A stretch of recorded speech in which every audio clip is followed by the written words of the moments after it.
Hello বন্ধুরা, শীতকাল পড়ে গেছে আর শীত মানেই তো পিঠে পুলির সিজন।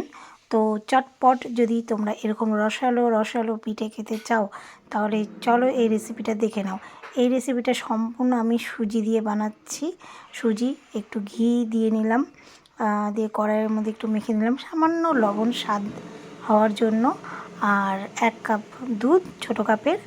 আর একটু দুধ লাগবে মনে হচ্ছে, তো তোমরা তোমাদের আন্দাজ মতন দেবে। আমি আর একটু দুধ নিয়ে নিলাম, দিয়ে তারপর ভালো করে সুজিটাকে মেখে নেব।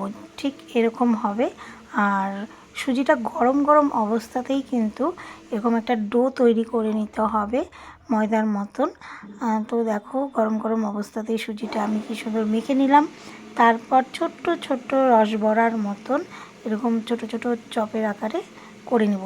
তারপর এটা তৈরি করতে আমাকে একটু শিরা তৈরি করতে হবে।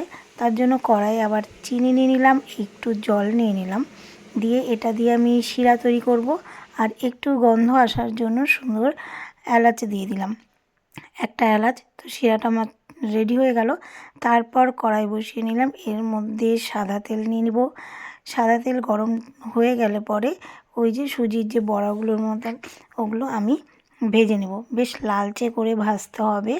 তো ঝটপট মানে পিঠে খাওয়ার জন্য এরকম রসালো পিঠে সুজির বেশ ভালোই লাগবে। দেখো, বড়াগুলো আমার ভাজা হয়ে গেছে। তারপর এগুলো আমি রসে এখন ভিজিয়ে রাখবো। ভিতরে সুন্দর রস ঢুকে যাবে আর খেতেও কিন্তু খুব টেস্টি হবে। দেখো, বড়াগুলো কিন্তু একদম ভাঙেনি এবং ভিতরে রসও ঢুকেছে। তো চলো এবার আমি মেখে আগে দিই, দেখি কেমন হয়েছে।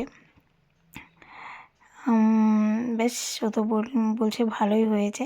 তো তোমরাও এরকম শীতে কিন্তু ঝটপট পিঠে বানিয়ে নিতে পারো। তো রেসিপিটা কেমন লাগলো অবশ্যই কমেন্ট করে জানাবে। Thank you.